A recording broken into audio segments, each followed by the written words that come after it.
sangat terkenal karena menyuarakan kebenaran adalah Dr. Martin Luther King Jr. Nah, Dr. Martin Luther King Jr. adalah seorang pendeta baptis dan juga aktivis hak-hak sipil yang menjadi salah satu tokoh paling terkenal dalam gerakan hak-hak sipil di Amerika Serikat pada tahun 1950-an dan 1960-an. Dr. Martin Luther King Jr. adalah contoh nyata bagaimana kita bisa melihat seorang pemimpin yang sukses dengan latar belakang agama Kristen yang selalu berani menyuarakan kebenaran. Keberaniannya dalam memperjuangkan keadilan rasial dan hak-hak sipil itu berdasarkan prinsip-prinsip ajaran Kristen yang menjadikannya sebagai ikon kepemimpinan yang inspiratif dan berpengaruh hingga saat ini. Dan juga Martin Luther King Jr. ini meninggalkan warisan yang besar dalam perjuangan hak-hak sipil dan inspirasi bagi banyak pemimpin di seluruh dunia. Nah, Hari Martin Luther King Jr. juga dirayakan setiap tahun di Amerika Serikat untuk menghormati kontribusinya dalam memperjuangkan keadilan dan kesetaraan. Martin Luther King Jr. adalah salah satu tokoh paling berpengaruh dalam sejarah Amerika Serikat dan dunia, terutama dikenal karena perannya dalam gerakan hak-hak sipil. Martin Luther King Jr. Lahir tanggal 15 Januari 1929 di kota Atlanta, Georgia, Amerika Serikat. Ayahnya bernama Martin Luther King Senior, yaitu adalah seorang pendeta baptis. Ibunya bernama Alberta Williams King. Dan saudara-saudaranya dimiliki dua saudara bernama Christine King Ferris dan juga Alfred Daniel Williams King.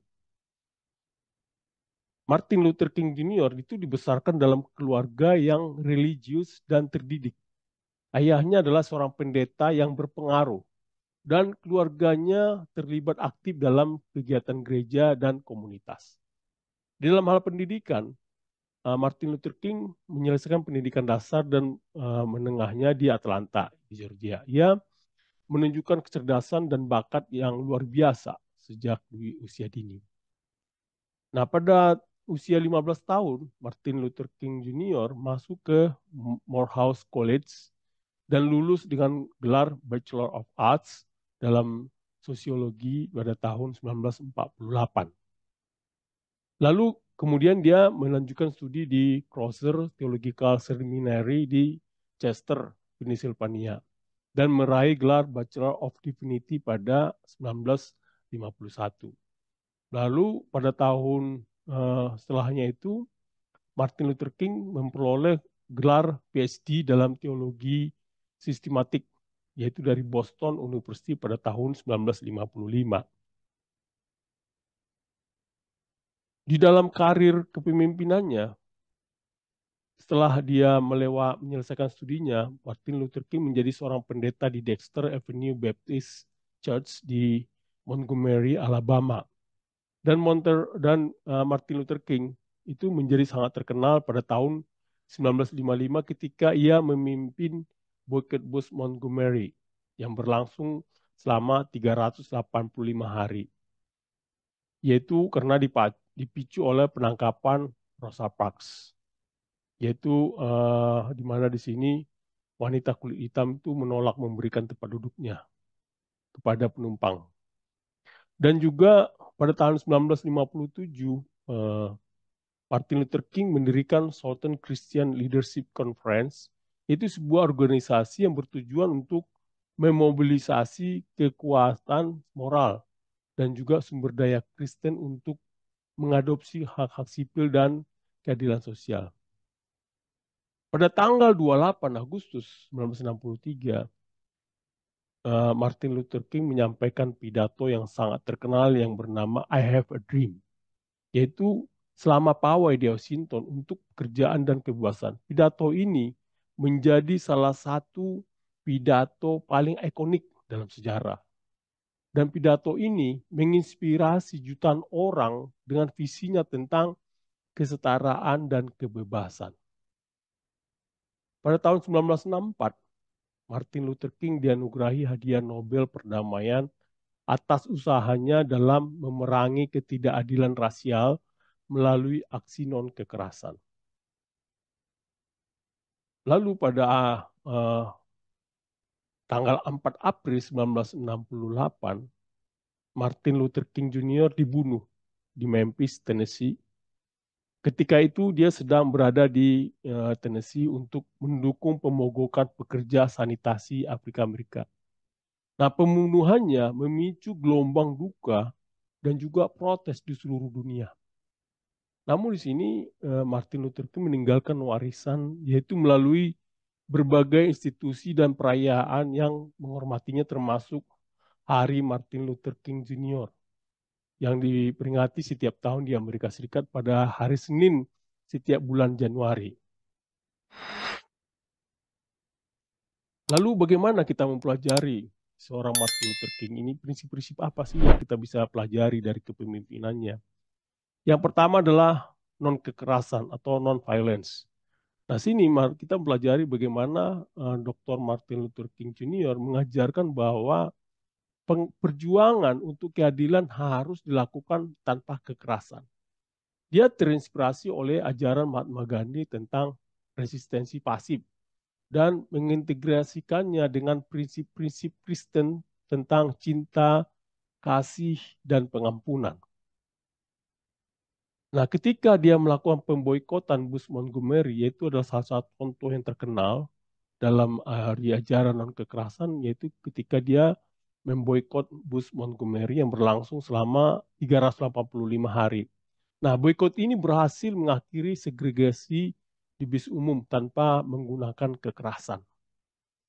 Di sini kita tahu bahwa Martin Luther King memimpin berbagai aksi protes, yaitu aksi protes damai seperti pawai di Washington dan juga pawai dari Selma ke Montgomery. Hal yang kedua yang kita pelajari dari Dr. Martin Luther King adalah cinta agape atau agape love, yaitu di mana Martin Luther King Jr. menekankan pentingnya cinta atau kasih tanpa syarat atau disebut agape, yaitu dalam integrasi, interaksi sosial, dan perjuangan politik. Agape adalah cinta kasih yang penuh kasih sayang dan pengorbanan, yang tidak memandang balas jasa atau kepentingan pribadi.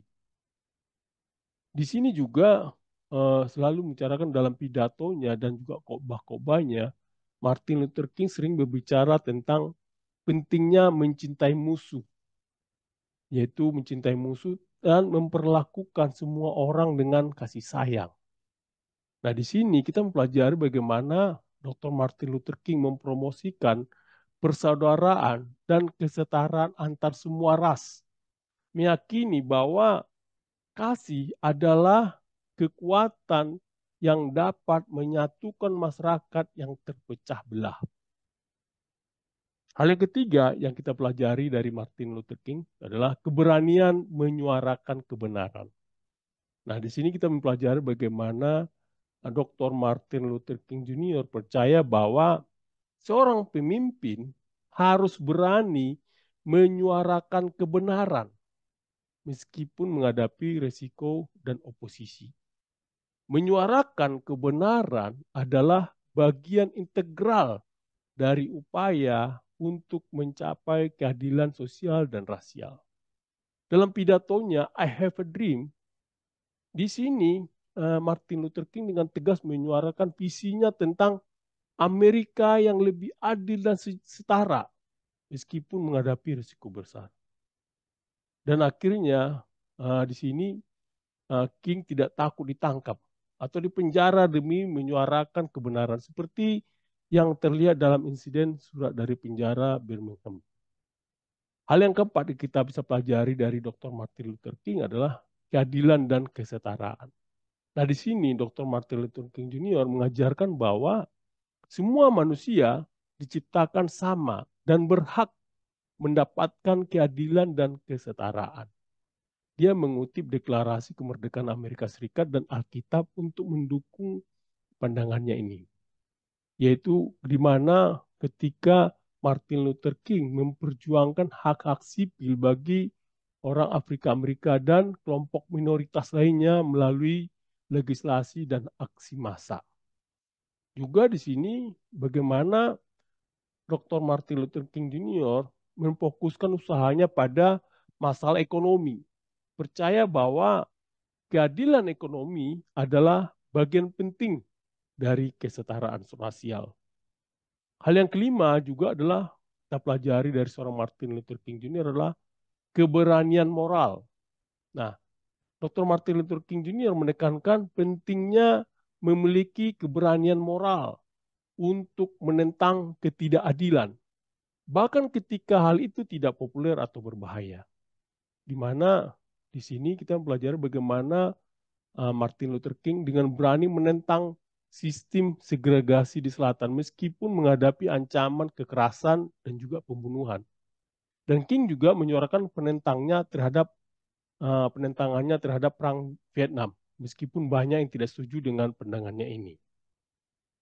Saudara-saudara yang terkasih dalam nama Tuhan Yesus, sebagaimana Dr. Martin Luther King sebagai seorang pendeta, dia juga sering mengutip ayat-ayat Alkitab di dalam kepemimpinannya yang menjadi pedoman buat kita, yaitu sebagai inspirasi dalam kepemimpinannya, yaitu tertulis di Matius 5 ayat 9, yaitu mengatakan demikian, berbahagialah orang yang membawa damai, karena mereka akan disebut anak-anak Allah. Nah, di sini Martin Luther King menggunakan ayat ini untuk menekankan pentingnya perdamaian dan non-kekerasan dalam perjuangan hak-hak sipil. Dia percaya bahwa membawa damai adalah panggilan suci dan esensial bagi setiap orang yang berjuang untuk keadilan. Juga dia mengutip dari Matius 5 ayat 44, mengatakan demikian. Tetapi aku berkata kepadamu, kasihilah musuhmu dan berdoalah bagi mereka yang menganiaya kamu. Ayat ini mencerminkan ajaran Martin Luther King tentang cinta agape dan kasih tanpa syarat. Dia mendorong para pengikutnya untuk mencintai musuh mereka dan merespons kebencian dengan cinta, sebagaimana diajarkan oleh Yesus. Juga dia mengutip di Amos 5 ayat 24, mengatakan demikian. Tetapi biarlah keadilan bergulung-gulung seperti air dan kebenaran seperti sungai yang selalu mengalir. Nah, ayat ini adalah salah satu kutipan yang paling terkenal dari Martin Luther King, yaitu yang sering ia gunakan dalam pidatonya, termasuk dalam pidato I Have a Dream.